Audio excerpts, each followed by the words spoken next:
Good morning India watch में आपका स्वागत है। Let's start with today's Hindu's oped analysis. First editorial है, it's limits of identity. Civil society should strive to be non partisan to aid peace in Manipur. तो आप ये सब heading ही काफी है, like we can move on to the next. Broadening the field, the science award should aim to encourage more young scientist. तो इसमें basically इन्होंने डिस्कस किया है कि द गवर्नमेंट ने पिछले साल अवार्ड्स अनाउंस नहीं किए, एंड देवर लाइक थिंकिंग कि भाई जो अवार्ड्स हैं उनको कम कर दिया जाए ताकि जितने जितने देंगे वो ज़्यादा प्रेस्टिजियस बने। But the editorial is arguing कि ज़्यादा से ज़्यादा अवार्ड्स देने चाहिए बिकॉज इसमें मॉनेटरी बेनिफिट मिलता है, पे रेज मिल जाता है। तो this is necessary to promote scientific research in India. And अभी जो लीड आर्टिकल है, disentangling the 2030 global renewable energy targets, ये आप पढ़ सकते हैं पूरा आर्टिकल। इसमें जो डेटा दे रखा है और प्रोपोर्शंस दे रखी हैं, दोज आर बिट कंफ्यूजिंग। तो like I have sort of summarised it, इसका जो मोटा मोटा जो मतलब है, what it means, I summarise that.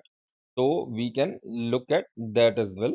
Disentangling the 2030 global RE renewable energy जो टारगेट्स जो हैं, तो इस आर्टिकल में authors are arguing the case of कि भाई जो common but differentiated responsibility principle है कि वो उसके बारे में बात कर रहे हैं, दो it is not mention in the article.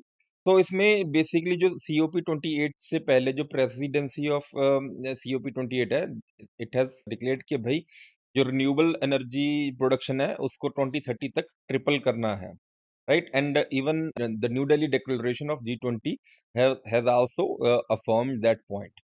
But इसमें जो मेन मुद्दा है वो है, तो what shall be the principle behind the burden sharing between the global north and south, जो ये ट्रिपल करना है। अभी इंस्टॉल्ड कैपेसिटी वर्ल्ड ओवर है 300 गीगावाट्स है, तो इसको ट्रिपल करने के लिए 900 गीगावाट हो जाएगा, तो एडिशनल 600 गीगावाट जो है अगले 7 साल में चाहिए। So who will share the responsibility इसका, तो इसमें जो है डिस्कशन है। तो बेसिकली अगर देखा जाए कि जो नई कैपेसिटी जो ऐड होनी है वो ग्लोबल साउथ में ऐड होनी है, because those are still developing countries. तो अगर हम उस हिसाब से देखेंगे, जो नई कैपेसिटी ऐड होनी है उस हिसाब से बर्डन शेयर किया जाए, तो डिस्प्रपोर्शनेटली जो बर्डन है वो डेवलपिंग कंट्रीज के ऊपर आ जाता है।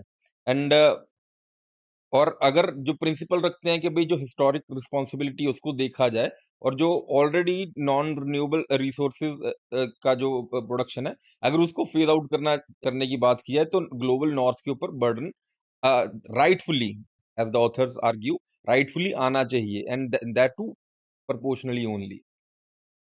तो यही ये मेन आर्ग्यूमेंट है इसकी। तो इसमें लाइक, तो यहाँ पे मेन बोन ऑफ कंटेंशन भी यहीं पर है कि लाइक ग्लोबल नॉर्थ की जो कंट्रीज हैं, they are not forthcoming in the plan of phasing out.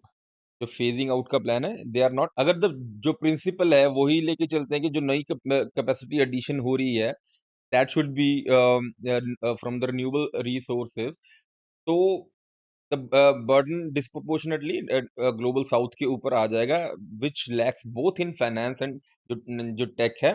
सो अगर इस प्रिंसिपल्स के हिसाब से चलते हैं, तो लाइक जो आर्टिकल में डिस्कस किया है, सिचुएशन ऐसी हो जाएगी कि sub Saharan Africa would be contributing more to production of renewable energy in proportional terms in comparison to Europe. So ये आप देख ही सकते हैं कि like this is very inequitable. और एक और एस्पेक्ट जो है, जो ये आर्टिकल डिस्कस करता है, जो इसके सब हेडर में है, that the targets for the but not for me. तो इसमें ये बोल रहे हैं कि भाई जो ग्लोबल नॉर्थ है वो, like which is represented by primarily bye US and Europe, कि वो ब्रॉड वेग स्टेटमेंट्स दे रहे हैं, टारगेट्स जो मेजरेबल टारगेट्स की बात नहीं कर रहे। लाइक जैसे जो इंडिया बोल रहा है कि जो वो 2030 तक 500 गीगावाट्स ऑफ जो इलेक्ट्रिसिटी है वो रिन्यूएबल एनर्जी सोर्सेज से करेगा। So what global north is trying to project is, without coming up with targets, कि भी जो वो कर रहे हैं वो पहले ही बहुत ज्यादा है, लाइक अपनी रिस्पॉन्सिबिलिटी से ज्यादा है। But this article shows that is not the case. वो अपनी, they are abdicating their responsibilities in this scenario. तो in the global interest, so ये बहुत इंपॉर्टेंट है कि लाइक जो ग्लोबल नॉर्थ है इसमें लीड लीड तो नहीं, तो लीड तो इसमें ग्लोबल साउथ ही कर रहा है, बट अपनी जो जिम्मेदारी है वो देखे, एंड ताकि ये पूरा जो है collaborative effort of tackling climate change है वो पूरा हो सके। और तो अभी एक जो अगला आर्टिकल है, that is changing the way the postman knocks. तो अभी राज्यसभा में bill is being introduced to change de facto को डिज्योर करने का इसमें मोटिव है, बिकॉज जो इंडियन पोस्ट ऑफिस एक्ट है जो अभी वो 1898 का है, एंड उसके बाद जो पोस्ट ऑफिस की रिस्पॉन्सिबिलिटीज और जो फंक्शंस है बहुत ज्यादा तब्दील हो गए हैं। It is use to provide services to the citizens, जैसे post office as a payments bank भी आ रहा है, एंड काफी जो सिटीजन सेंट्रिक जो सर्विसेज है वो एज अ डिलीवरी मैकेनिज्म भी है, and given this era of like logistics efficiency, तो पोस्ट ऑफिस जो है एक एज अ लॉजिस्टिकल प्लेयर भी जो बन के आ रहा है। तो उसको ही बस एक नया लॉ जो ड्राफ्ट कर रहे हैं वो इंट्रोड्यूस हो रहा है, जिसमें जो ये चेंज सिनेरियो वो रिफ्लेक्ट हो जाएगा। I guess that should be enough, इससे ज्यादा इसमें ज्यादा कुछ निकालने को है नहीं। तो अभी यहाँ पे एक जो ये है, are corruption cases driven by political rivalries. तो this is a long going debate और इशू इन इंडियन पॉलिटिक्स और इंडियन पॉलिटी। तो बेसिकली यहाँ पे है कि जो इन्वेस्टिगेटिव एजेंसीज हैं, सीबीआई, ईडी, कि वो पॉलिटिकल पर्पसेस के लिए यूज हो रही हैं, तो इसके ऊपर ये सारी डिबेट है। तो डिबेट लाइक इंटरव्यू है विद टू एक्सपर्ट्स।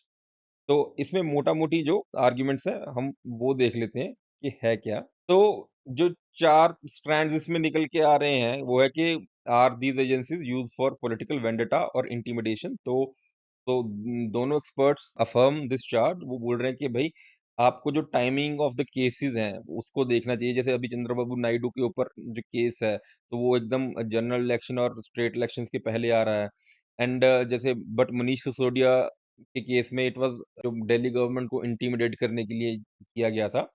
एंड ये भी बोल रहे हैं कि भाई in the scenario of like present criminalisation of politics, जहाँ पे all sorts of political divides में जो क्रिमिनल्स हैं, जो लेजिस्लेटर्स हैं, and but there is a selective targeting of opposition parties only.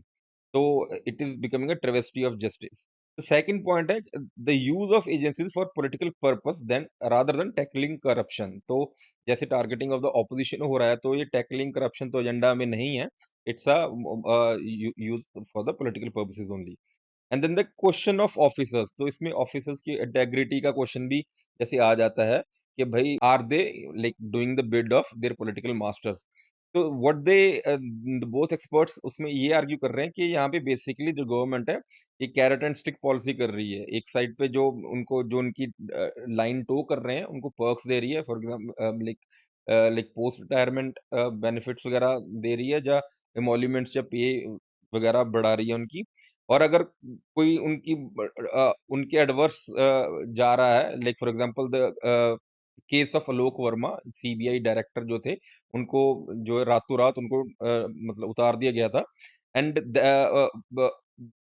Alok Verma dare to entertain the plea of opposition parties in the Rafale जो deal है उसको investigate करने में। तो अभी क्या सिनारियो है कि this person is fighting for his जो लेजिटिमेट पेंशन है, उसी के पीछे इसको पिलर टू पोस्ट किया जा रहा है। तो इसमें और एक बहुत बड़ा इशू आ रहा है कि यहाँ पे जो रूलिंग पार्टी की लाइन को टो कर रहे हैं जो officers, they are made to carry out verbal orders which is essentially breakdown of law and order machinery. कि आप कॉन्स्टिट्यूशन में कुछ भी जो है आपका पॉलिटिकल मास्टर वर्बली आपको ऑर्डर दे रहा है, आप उसको कैरी आउट कर रहे हैं। सो मच सो कि दिस कैन बी, अगर ये ट्रेंड कंटिन्यू होता रहा, कि ऐसा भी हो सकता है कि just to intimidate their political opponents, जहाँ पे कोई केस है भी नहीं है, फ्लिम्जी केस बना के उनको चार्ज भी किया जा सकता है कि हाँ भाई लड़ लो, भी आप कोर्ट केसेस लड़ लो, बट जो पॉलिटिकल जो मोटिव या पॉलिटिकल ऑब्जेक्टिव होते हैं वो शॉर्ट टर्म होते हैं, या मतलब बहुत टाइम सेंसिटिव होते हैं, वो तो उनका अचीव हो ही जाएगा। ठीक है। एंड इसमें एक और बोल रहे हैं कि दोनों एक्सपर्ट्स बोल रहे हैं कि भाई जो ये टारगेटिंग ऑफ पॉलिटिकल ओपोनेंट्स तो काफी पुराना है ही, जो नया पैटर्न क्या निकल रहा है कि agencies are use to break up parties and secure defections. जैसे महाराष्ट्र के केस में ये पाया गया था। And then this is the travels of gig workers. ये आप सारा डेटा रिप्रेजेंटेशन है। It's interesting to read and थोड़ा ये जो सोशियोलॉजी के स्टूडेंट्स जो है उनका जो एक्सपीरियंस ऑफ वर्क है उनके सिलेबस में वो इसको देख सकते हैं। And that's it for today.